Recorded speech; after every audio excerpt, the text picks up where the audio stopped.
আজকে আমি বানাতে চলেছি নিরামিষ নবরত্ন বা মিক্সড ভেজ।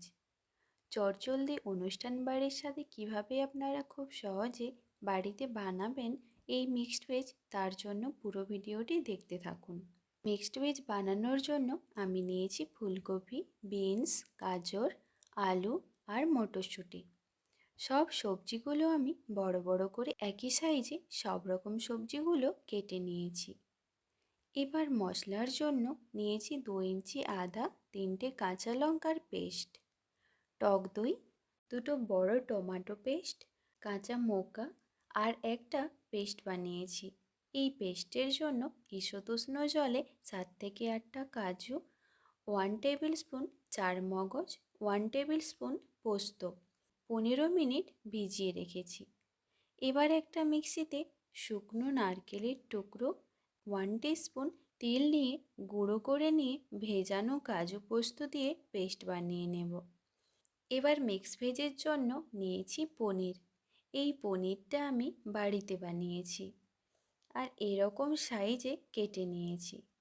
বাড়িতে বানানো পনিরগুলো দোকানের পনিরের তুলনায় অনেক স্বাদের হয় আর সফট হয়। বিশেষ করে এই পনির পিওর হয়। আপনারা যদি আমার মতো বাড়িতে পনির বানাতে চান তাহলে অবশ্যই কমেন্ট করে জানাবেন। এবার রান্না শুরু করব। সেই জন্য কড়া গরম হয়ে গেলে নিয়ে নেব 50 ml তেল। তেল গরম হয়ে গেলে পনিরগুলো ভেজে নেব হালকা বাদামি করে। দেখুন বন্ধুরা, এই পনিরগুলো কত সুন্দর করে ভাজা হয়ে গেছে। একটাও পনির কিন্তু ভেঙে যায়নি। এবার পনিরগুলো ঈষদুষ্ণ জলে দিয়ে 1/2 টিস্পুন লবণ দিয়ে রেখে দেব। এরপর সবজিগুলো ভেজে নেব। প্রথমে ফুলকপিগুলো দিয়ে হালকা বাদামি কালার এলে আলু, গাজর, বিনস দিয়ে দেব। 1/2 টিস্পুন লবণ দিয়ে সবজি ভেজে নেব।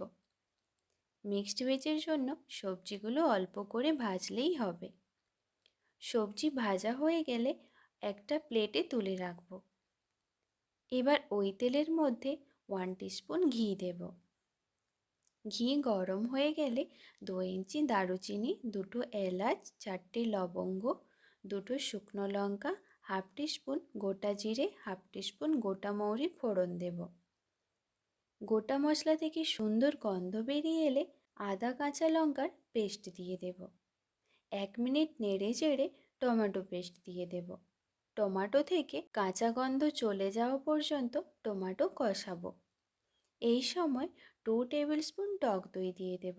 ফ্লেম লো টু মিডিয়ামে রেখে টক দই মশলার সাথে ভালো করে মিশিয়ে নিয়ে 1 টিস্পুন লবণ দিয়ে 1/2 টিস্পুন ধনে গুঁড়ো, 1/2 টিস্পুন জিরে গুঁড়ো, 1/4 টিস্পুন হলুদ গুঁড়ো, 1/2 টিস্পুন লঙ্কার গুঁড়ো, 1/4 টিস্পুন কাশ্মীরি লঙ্কার গুঁড়ো দেব। গুঁড়ো মশলা 1 মিনিট কষিয়ে অল্প পরিমাণে জল দেব। এবারে মশলা কষাবো মশলা থেকে তেল বেরিয়ে আসা পর্যন্ত। 4 মিনিট মশলা কষিয়ে নিয়েছি। এই সময় বানিয়ে রাখা পেস্টটা অ্যাড করব। সমস্ত মশলা ভালো করে নেড়ে নেব। এবার মশলা ধোয়া জলটা দেব। আবার মশলা কষাবো। 1 মিনিট পর কাঁচা মোকাগুলো দিয়ে দেব। মশলা লো ফ্লেমে কষাবো। মশলা থেকে তেল ছেড়ে দিলে সবজিগুলো দিয়ে দেব। 4 মিনিট মশলার সাথে সবজি কষাবো। সবজি কষানো হয়ে গেলে পরিমাণ মতো জল অ্যাড করব। গ্রেভির স্বাদের জন্য 1/4 টিস্পুন চিনি দিয়ে ঢাকা লাগিয়ে সবজি সেদ্ধ করে নেব। সবজিগুলো সেদ্ধ হয়ে গেছে। এই সময় জল থেকে তুলে পনিরগুলো গ্রেভিতে দিয়ে দেব। নেড়ে চেড়ে 2 মিনিট ফুটিয়ে নিয়ে 1/2 টিস্পুন গরম মশলার গুঁড়ো দিয়ে ফ্লেম অফ করে দেব। বন্ধুরা, তৈরি হয়ে গেছে অনুষ্ঠান বাড়ির স্বাদে নিরামিষ মিক্সড ভেজ, যেটা খেতে হয়েছে অসাধারণ। তাই এই পদ্ধতিতে বাড়িতে বানিয়ে নিন নিরামিষ মিক্সড ভেজ আর সার্ভ করুন গরম গরম পোলাও কিংবা লুচির সাথে।